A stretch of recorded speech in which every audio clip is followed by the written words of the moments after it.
Hey everybody, it's Coffee with Mick, a frank and honest discussion about whatever I want to talk about in the morning.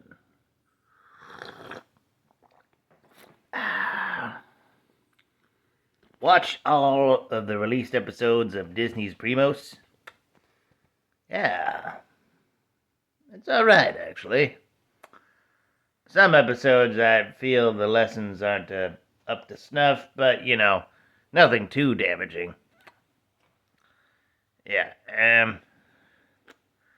we all remember the reaction the internet had when they first released it, calling the place Terremoto Heights, Lucita's original name being a very dirty slang term in South America. Oh boy. Yeah, they changed quite a bit of that for the fully released shoe. Yeah. They even make fun of it in the first released episode where it's like, and Lucita, and then like Nellie's like, was that always her name? Yeah. Hey.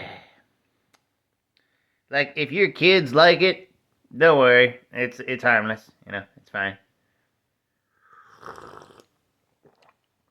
It's not anything revolutionary, though. It's like quite literally the Loud House. A lot of people compare it to the Casa Grandes, but now see, Casa Grandes had pretty much its own identity.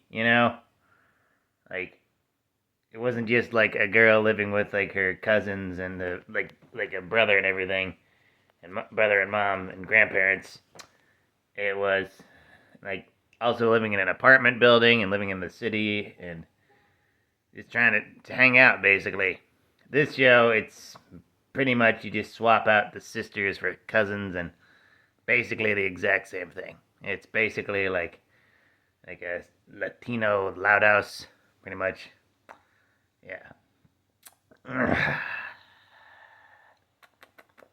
And with all the pros and cons of that, there are episodes where one of the Primos stands out and Tater bonds with them.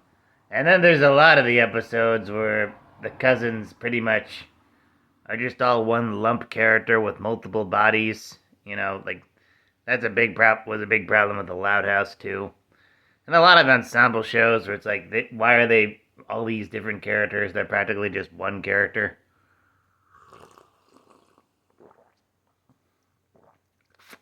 And I've said it before. Sometimes it's like Tater shouldn't be the one learning the lesson.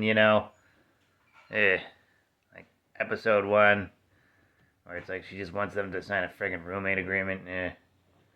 Sometimes the other kids do, and that's good. But it's like a lot of times it's like, was Tater really in the wrong here?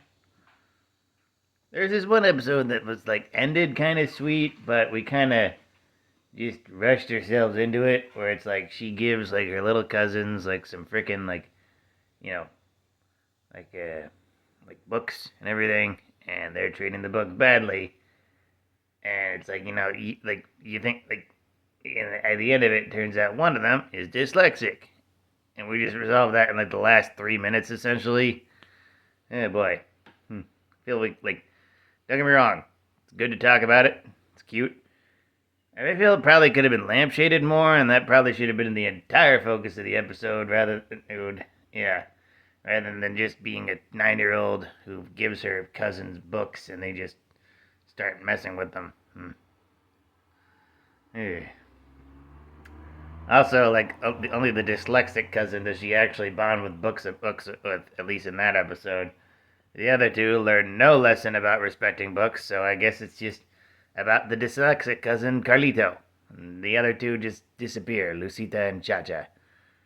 You could still complain about Cha-Cha's design. It's kind of like Carlo exploitation, kind of, yeah.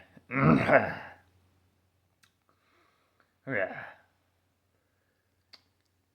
Lita is the oldest cousin. Lita is quite literally like Luna Loud, essentially. Purple guitar and everything, purple hair. Wanting to be a rock star, yada yada yada. In one episode, she had 3 jobs, and it's like, boy, you know how I mentioned, like, not too problematic? This episode wasn't too problematic, but it has kind of a dodgy message. Like, she had signed up for, like, 3 jobs, essentially. A gig worker, working at a clothing shop, and as an intern at an office. And she bombs all 3 of them, and she then comes up to the conclusion that she feels shouldn't have to, like, change herself completely in order to have a job. And on the one hand, while that is generally true, work to live, don't live to work, good message, but for the first 2 jobs at least, she didn't even try to actually be professional. Like, she just threw random, like, food at customers rather than actually get out of the goddamn car. The second job, she tried to use a steamroller, like a steam machine, to make this guy's pants less tight. Yeah. And the third job, she almost had an interview for. But then she just walked out of it because, she didn't want to be a token of the system, man. Eh. Yeah. I don't know. It's kind of a dodgy message. It's like in essence, it's a good message, be yourself, but in the real world, sometimes you gotta compromise who you are a little bit in order to get some scratch. That's just how it is, Yeah.